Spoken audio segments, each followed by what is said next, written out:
How are you, my dear class 8 students? I hope you are well and safe by the grace of Almighty. You are welcome to Dharmarajika High School online class. You know that it is our 5th class for English first paper. Today I will discuss about number 3 and unseen passage, number 4 and 5. Firstly, I will discuss number 3. Okay, see. Read the following text and fill in the gaps with appropriate words to make it a meaningful one. Read the following text. অনুচ্ছেদটি পড়ো বা নিচের অনুচ্ছেদটি পড়ো and fill in the gaps with appropriate words. যথোপযুক্ত শব্দ দিয়ে শূন্যস্থান পূরণ করো. To make it a meaningful one, ইহাকে একটি অর্থপূর্ণ তৈরি করতে. Firstly, you have to read full the passage. Okay? The history of pearls is very long. When human beings were looking for, they first saw pearl at the seashore. Pearl is actually a highly gem. We also the name of pearls in different religious books and in mythologies. It was greatly with love, marriage, wealth, and social status. Now see again. The history of pearls is very long. মুক্তার ইতিহাস অনেক পুরনো বা খুবই পুরনো. When human beings were looking for, যখন মানুষ খুঁজছিল, কি খুঁজছিল? খাবার খুঁজছিল. কি খুঁজছিল? খাবার. খাবার ইংরেজি কি? ফুড. তাহলে হবে when human beings were looking for food, they first saw pearl at the seashore. তারা প্রথম দেখলো, কি দেখলো? মুক্তা দেখেছিল কোথায়? at the seashore, সমুদ্র সৈকতে. তারা প্রথম সমুদ্র সৈকতে মুক্তা দেখেছিল. Pearl is actually a highly, মুক্তা প্রকৃতপক্ষে একটি উচ্চ জেম বা অনেক বেশি জেম অর্থ হচ্ছে রত্ন, হাইলি অনেক বেশি বা উচ্চভাবে. তাহলে অনেক বেশি কি? মূল্যবান রত্ন. তাহলে হবে a highly valued gem. তাহলে সেন্টেন্সটা কি হলো? Pearl is actually a highly valued gem. মুক্তা হচ্ছে প্রকৃতপক্ষে একটি অনেক বেশি মূল্যবান রত্ন. We also the name of pearls, আমরাও মুক্তার নাম in different religious books, বিভিন্ন ধর্মীয় গ্রন্থে মুক্তার নাম আমরা খুঁজে পাই. খুঁজে পাই ইংরেজি find. কি হবে? find. We also find the name of pearls in different religious books and in dash mythologies. তাহলে এখানে কি হবে? মাইথোলজি, পুরাণ তত্ত্ব. তাহলে পুরাণ তত্ত্বটা অবশ্য প্রাচীন পুরাণ তত্ত্ব. আর প্রাচীন ইংরেজি কি? হ্যাঁ, ancient. কি হবে? ancient. তাহলে সেন্টেন্সটা এখন আমরা পড়ি. We also find the name of pearls in different religious books and in ancient mythologies. It was greatly, ইহা মহানভাবে, দেশ with love, marriage, wealth and social status, ভালোবাসা, বিবাহ, সম্পদ এবং সামাজিক মর্যাদার সাথে ইহাকে কি করা হয়েছে? ইহাকে মহানভাবে কি করা হয়েছে? সংযুক্ত করা হয়েছে. ইহাকে কি করা হয়েছে? সংযুক্ত করা হয়েছে. তাহলে সংযুক্ত ইংরেজি কি? অ্যাসোসিয়েট. কিন্তু দেখো শিক্ষার্থীরা, এখানে it was greatly, তাহলে এটা ভার্ব, ইহাকে সংযুক্ত করা হয়েছে, ইহা সংযুক্ত করেনি. তাহলে এখানে সাবজেক্ট সক্রিয় নয়, সাবজেক্ট নিষ্ক্রিয়. অর্থাৎ এটা হবে পেসিভ ভয়েসে। কোন ভয়েসে? পেসিভ ভয়েসে। আর আমরা জানি পেসিভ ভয়েসে ভার্বের সবসময় কোন ফর্ম হয়?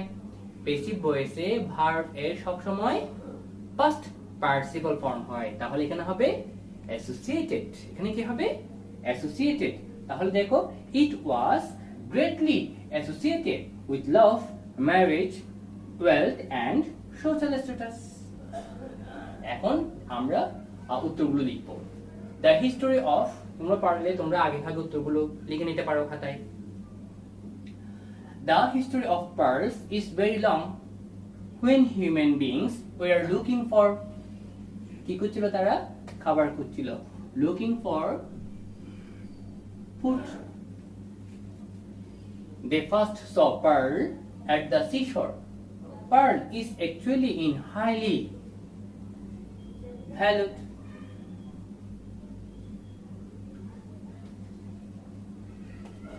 Gem.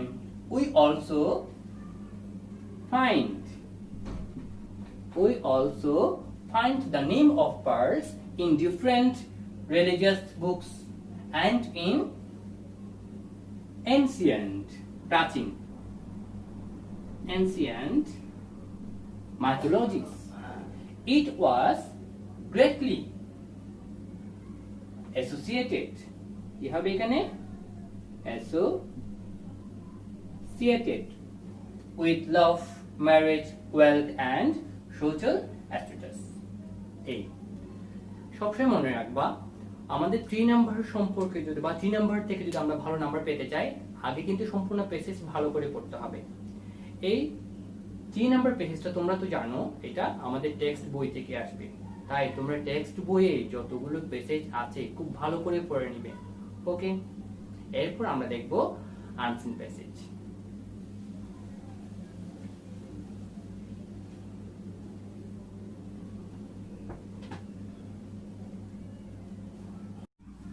হ্যাঁ, তোমরা উত্তরগুলো লিখে নাও।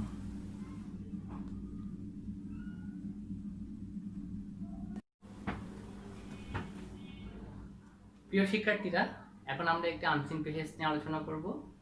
আজকে আমরা এমন একজন ব্যক্তি সম্পর্কে পড়ব যিনি আমাদের বাংলাদেশের জন্য, বাংলাদেশের স্বাধীনতার জন্য নিজেকে উৎসর্গ করেছিলেন।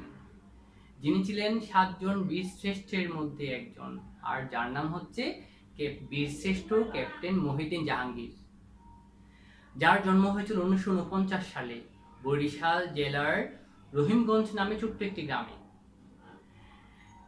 যিনি বরিশাল বিএম কলেজ থেকে এইচএসসি পাশ করেছিলেন। তারপর তিনি ঢাকা ইউনিভার্সিটিতে পরিসংখ্যান বিভাগে ভর্তি হয়েছিলেন। অবশ্য পড়ালেখা তিনি বেশি দিন করেননি। এরপরে তিনি পাকিস্তানি মিলিটারি একাডেমিতে ক্যাডেট হিসেবে সশস্ত্র বাহিনীতে যোগদান করেছিলেন। আর অল্প সময়েই তিনি পদোন্নতি পেয়েছিলেন কমিশন পদে। আর এর অল্প সময় পরেই তিনি ক্যাপ্টেন পদে উন্নীত হয়েছিলেন। তারপর 1971 সালে তিনি আমাদের স্বাধীনতা যুদ্ধে ঝাঁপিয়ে পড়েছিলেন। আর তাকে দায়িত্ব দেওয়া হয়েছিল রাজশাহী জেলার চাঁপাইনবাবগঞ্জ সীমান্তে 7 নম্বর সেক্টরে যুদ্ধ করার জন্য। তিনি প্রাণপণে যুদ্ধ করেছিলেন। কিন্তু স্বাধীনতার ঠিক 2 দিন আগে, অর্থাৎ 1971 সালের 14 ডিসেম্বর, তিনি শত্রুদের ঘাঁটি বা শত্রুদের নিরাপত্তা স্থল ভেঙে দিতে গিয়ে শহীদ হয়েছিলেন। ওকে শিক্ষার্থীরা, এখন আমরা তার সম্পর্কে পড়ি। Read the passage carefully. অনুচ্ছেদটি সতর্কতার সাথে পড়ো। And answer the following questions 4 and 5, এবং 4 নাম্বার এবং 5 নাম্বার প্রশ্নের উত্তর দাও। Captain Muhyiddin Jahangir was an officer in the Bangladesh Army during Liberation War in 1971. Captain Muhyiddin Jahangir একজন কর্মকর্তা ছিলেন in the Bangladesh Army, Bangladesh সেনাবাহিনীতে, during Liberation War 1971, 1971 সালে স্বাধীনতা যুদ্ধের সময়কালে। তাহলে দেখো, ক্যাপ্টেন মহিউদ্দিন জাহাঙ্গীর 1971 সালে স্বাধীনতা যুদ্ধের সময়কালে বাংলাদেশ সেনাবাহিনীর একজন কর্মকর্তা ছিলেন। এখন শিক্ষার্থীরা, এই ধরনের যদি কোনো সেন্টেন্স তারিখ দেওয়া থাকে, এগুলো খুব গুরুত্বপূর্ণ সেন্টেন্স, ভালোভাবে মনোযোগ দিয়ে রাখবা। তাহলে তিনি কি ছিলেন? তিনি একজন কর্মকর্তা ছিলেন। কোথাকার কর্মকর্তা ছিলেন? বাংলাদেশ সেনাবাহিনীর কর্মকর্তা ছিলেন। তিনি কখন কর্মকর্তা ছিলেন? 1971 সালের স্বাধীনতা যুদ্ধের সময়কালে। তারপর দেখো, he was born on 7 March 1949 at Rahimganj village under Babuganj upazila in Barishal district.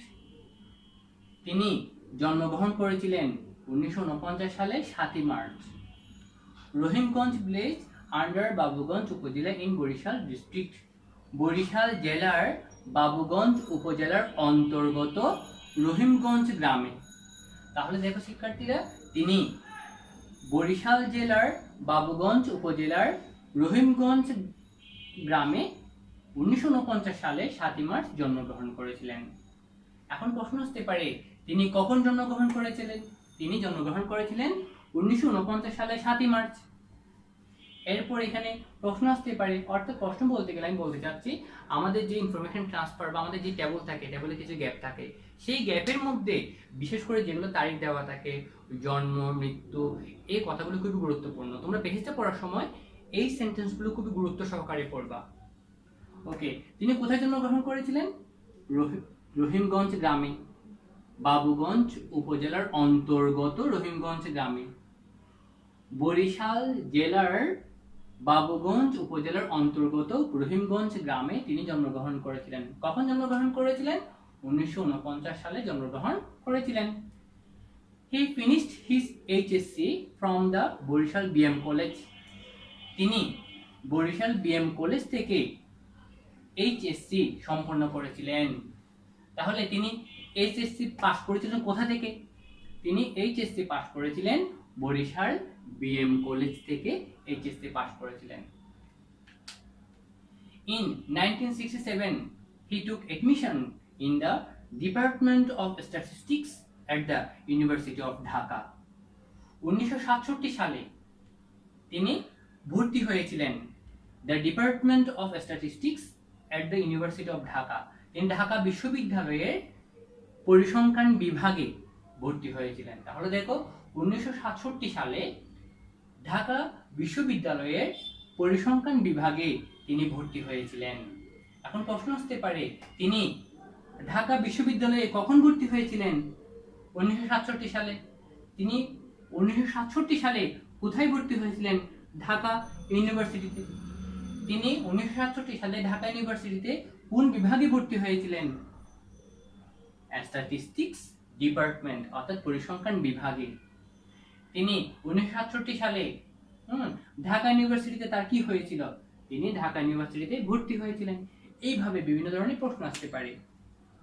On 5 October 1967 he joined the armed forces as a cadet at the Pakistan Military Academy।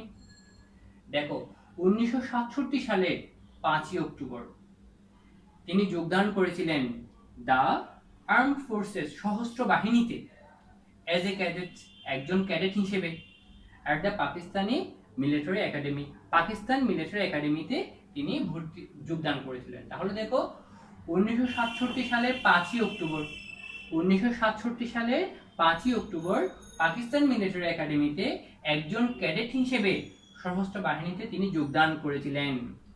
তাহলে তিনি পাকিস্তান মিলিটারি একাডেমিতে কখন যোগদান করেছিলেন? 1967 সালের 5 অক্টোবর।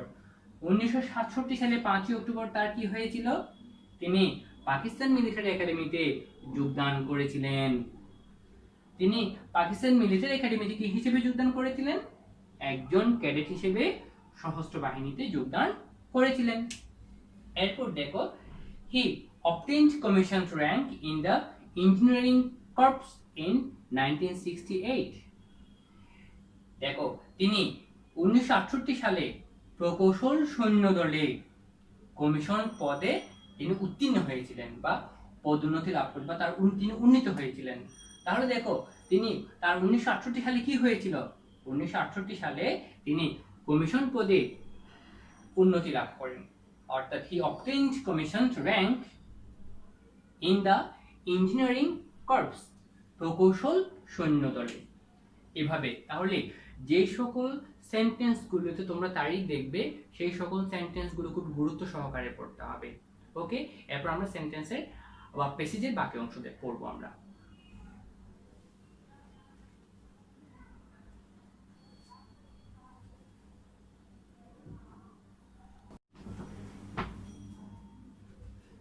আমরা এবার পেজে বাকি অংশ দেখি। He was promoted to the rank of captain on 30 August 1970. He was promoted, তিনি উন্নীত হয়েছিলেন to the rank of captain, captain পদে উন্নীত হয়েছিলেন on 30 August 1970, 1970 সালের 30 অগাস্ট। তাহলে দেখো তিনি কখন ক্যাপ্টেন পদে উন্নীত হয়েছিলেন? তিনি 30 অগাস্ট 1970 সালে ক্যাপ্টেন পদে উন্নীত হয়েছিলেন, অর্থাৎ প্রমোশন লাভ করেন। He was an officer in Sector 7 of the মুক্তি বাহিনী। He was an officer, তিনি ছিলেন একজন কর্মকর্তা in Sector 7 of the মুক্তি বাহিনী, মুক্তি বাহিনীর 7 নাম্বার সেক্টরে তিনি একজন কর্মকর্তা ছিলেন। তাহলে তিনি কোথাকার কর্মকর্তা ছিলেন? তিনি 7 নাম্বার সেক্টরের কর্মকর্তা ছিলেন, অর্থাৎ মুক্তি বাহিনীর 7 নাম্বার সেক্টরের কর্মকর্তা ছিলেন। একজন কি ছিলেন? কর্মকর্তা ছিলেন। He was given the responsibility to fight at Chapanawabganj border at Rajshahi district. He was given the responsibility, তাকে দায়িত্ব দেওয়া হয়েছিল to fight, যুদ্ধ করতে, at Chapanawabganj border, চাঁপাইনবাবগঞ্জ সীমান্তে, at Rajshahi district, রাজশাহী জেলার। তাহলে দেখো তাকে রাজশাহী জেলার চাঁপাইনবাবগঞ্জ সীমান্তে যুদ্ধ করতে দায়িত্ব দেওয়া হয়েছিল। On 14 December 1971, 1971 সালের 14 ডিসেম্বর, he was killed, তিনি নিহত হয়েছিলেন বা তিনি শহীদ হয়েছিলেন in an attempt of break enemy defenses, শত্রু নিরাপত্তা ভাঙার প্রচেষ্টায়, on the bank of Mahananda river, Mahananda নদীর তীরে, মহানন্দা নদীর তীরে। তাহলে দেখো 1971 সালের 14 ডিসেম্বর মহানন্দা নদীর তীরে শত্রুদের নিরাপত্তা ভেঙে দেওয়ার প্রচেষ্টা করতে গিয়ে তিনি শহীদ হয়েছিলেন বা তিনি নিহত হয়েছিলেন। He was buried near সোনা মসজিদ premises, তাকে সোনা মসজিদ প্রাঙ্গণে কবর দেওয়া হয়েছিল। তাকে কোথায় কবর দেওয়া হয়েছিল? সোনা মসজিদ প্রাঙ্গণে কবর দেওয়া হয়েছিল। In recognition of his valor and sacrifice in the war of liberation, Muhyiddin Jahangir was awarded with highest state honor of Bir Shrestha. In recognition of his valor and sacrifice, তার বীরত্ব এবং আত্মদানের স্বীকৃতি স্বরূপ, in the war of liberation, মুক্তিযুদ্ধে, Muhiuddin Jahangir was awarded, Muhiuddin জাহাঙ্গীরকে পুরস্কৃত করা হয় বা মুহিউদ্দিন জাহাঙ্গীরকে ভূষিত করা হয় with highest state honor of বীরশ্রেষ্ঠ, রাষ্ট্রের সর্বোচ্চ সম্মান বীরশ্রেষ্ঠ উপাধিতে। তাহলে সেন্টেন্সটা কি দাঁড়ালো? মুক্তিযুদ্ধে তার বীরত্ব এবং আত্মদানের স্বীকৃতি স্বরূপ মুহিউদ্দিন জাহাঙ্গীরকে রাষ্ট্রের সর্বোচ্চ সম্মান বীরশ্রেষ্ঠ উপাধিতে ভূষিত করা হয়েছিল। তাহলে আমরা একটু আবার এই জায়গাতে একটু পরে আসি। দেখো তাকে কোথায় যুদ্ধ করতে দায়িত্ব দেওয়া হয়েছিল? তাকে চাঁপাইনবাবগঞ্জ সীমান্তে, অর্থাৎ রাজশাহী জেলার চাঁপাইনবাবগঞ্জ সীমান্তে যুদ্ধ করতে দায়িত্ব দেওয়া হয়েছিল। যুদ্ধ করতে কি দেওয়া হয়েছিল? দায়িত্ব দেওয়া হয়েছিল। তারপর তিনি কখন শহীদ হয়েছিলেন? তিনি 1971 সালের 14 ডিসেম্বর কি হয়েছিলেন? শহীদ হয়েছিলেন। তিনি কিভাবে শহীদ হয়েছেন?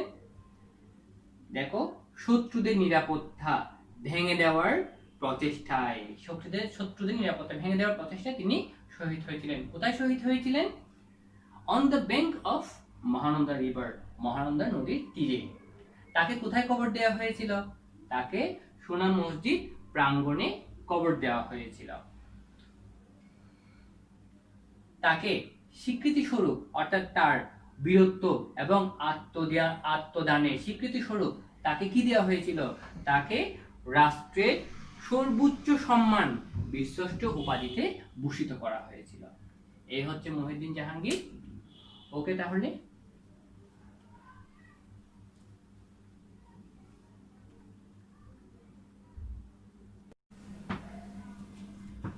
প্রিয় শিক্ষার্থীরা, এবার আমরা 4 নাম্বার নিয়ে আলোচনা করব। দেখো, complete the table below with appropriate information. নিচের টেবলটি পূরণ করো যথোপযুক্ত ইনফরমেশন অর্থাৎ তথ্য দিয়ে। পেসিস থেকে ইনফরমেশন নিয়ে আমাদেরকে কি করতে হবে? টেবলটি পূরণ করতে হবে। Captain Mohiuddin Jahangir an officer. আচ্ছা, আমরা আগে টেবলটা দেখি। হু হোয়াট, তাহলে এই কলামে কি থাকবে? হু অথবা what.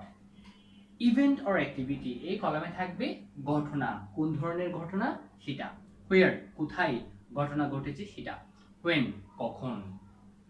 Okay, captain Mohiuddin Jahangir an officer. Captain Mohiuddin Jahangir একজন অফিসার। 1971 1971 সালে কোথাকার? নিশ্চয় সেক্টর 7 এর একজন কর্মকর্তা ছিলেন। হি, এখানে দেশ বরিশাল বিএম কলেজ। তিনি বরিশাল বিএম কলেজে তিনি কি করেছিলেন? তার এইচএসসি সম্পন্ন করেছিলেন। ওকে, তারপর এরপরে তৃতীয়টা দেখি আমরা। হি, ঢাকা ইউনিভার্সিটি 1967 1967 সালে ঢাকা ইউনিভার্সিটিতে তিনি কি ভর্তি হয়েছিলেন? Took admission. তারপর দেখো, he promoted to the rank of captain 4 number. হ্যাঁ, এখানে 4 নাম্বারে সাল, তাহলে এখন দেখো তিনি ক্যাপ্টেন পদে উন্নীত হয়েছিলেন কত সালে? 1970, 30 অগস্ট 1970, অর্থাৎ তিনি 1970 সালে 30 অগস্ট তিনি ক্যাপ্টেন পদে উন্নীত হয়েছিলেন। হি ওয়াজ কিল্ড, তাকে হত্যা করা হয়েছিল বা তিনি নিহত হয়েছিলেন 14 ডিসেম্বর 1971, 1971 সালে 14 ডিসেম্বর। তাহলে 1971 সালে 14 ডিসেম্বর তিনি কোথায় শহীদ হয়েছিলেন? The bank of the Mahananda river, তিনি মহানন্দা নদীর তীরে কি হয়েছিলেন? শহীদ হয়েছিলেন।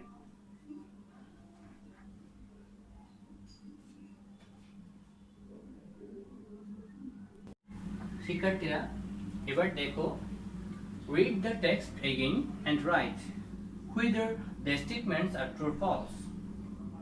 টেক্সটটি বা অনুচ্ছেদটি আবার পড়ো and write whether the statements are true or false. সত্য হলে অর্থাৎ ট্রু, যদি সত্য হয় স্টেটমেন্টস যা বাক্য যদি সত্য হয় ট্রু লিখবো, আর যদি বাক্য যদি মিথ্যা হয় ফলস লিখবো। Give correct answer if the statement is false, যদি বাক্যটি মিথ্যা হয় তবে সঠিক উত্তর দাও। A, captain Mohiuddin Jahangir was a true patriot. Captain Mohiuddin Jahangir ছিলেন একজন সত্যিকার দেশপ্রেমিক। তাহলে তোমরা বলো এটা কি? হ্যাঁ, এটা হচ্ছে ট্রু। তাহলে তোমরা এটা কি লিখবে? ট্রু লিখবা। B, he fought for the country heart and soul. তিনি দেশের জন্য প্রাণপণে যুদ্ধ করেছিলেন। তাহলে এটা কি? তিনি প্রাণপণে যুদ্ধ করেছিলেন, এই জন্য তো তাকে বীরশ্রেষ্ঠ উপাধিতে ভূষিত করা হয়েছিল। তাহলে এটা ট্রু অর ফলস? হ্যাঁ, এটা হবে ট্রু। তারপর দেখো, হি অবটেইনড কমিশন র্যাঙ্ক ইন 1970। তিনি 1970 সালে কমিশন পদে কমিশন পদ প্রাপ্ত হয়েছিলেন বা কমিশন পদ অর্জন করেছিলেন। তাহলে 1970 সালে তিনি কিন্তু ক্যাপ্টেন হয়েছিলেন বা ক্যাপ্টেন পদে উন্নীত হয়েছিলেন, কিন্তু 1970 সালে তিনি কমিশন এর আগে পেয়েছিলেন, অর্থাৎ 1968। তাহলে এটা ফলস। কারেক্ট অ্যান্সার কি হবে?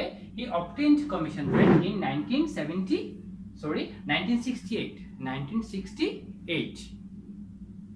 D, during liberation war Rajshahi district was in sector 9। During liberation war অর্থাৎ মুক্তিযুদ্ধের সময়কালে রাজশাহী জেলা ছিল সেক্টর 9। রাজশাহী জেলা সেক্টর 9 এ ছিল, কিন্তু আমরা পড়েছি কি? সেক্টর 7। আমরা পড়েছিলাম কি? সেক্টর 7। তাহলে কি হবে? এটা ফলস। কারেক্ট আনসার হবে during liberation war Rajshahi district was in sector 7।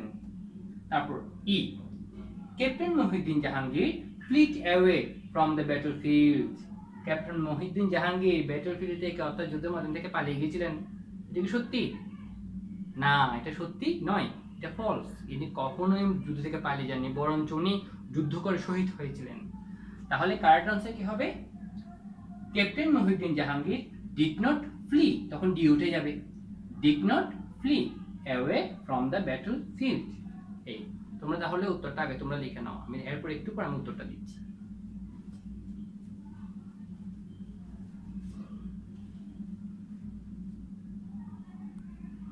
প্রিয় শিক্ষার্থীরা, আশা করি তোমরা উত্তরটা লিখে নিয়েছো, তারপরও আমার সাথে একটু মিলিয়ে নাও।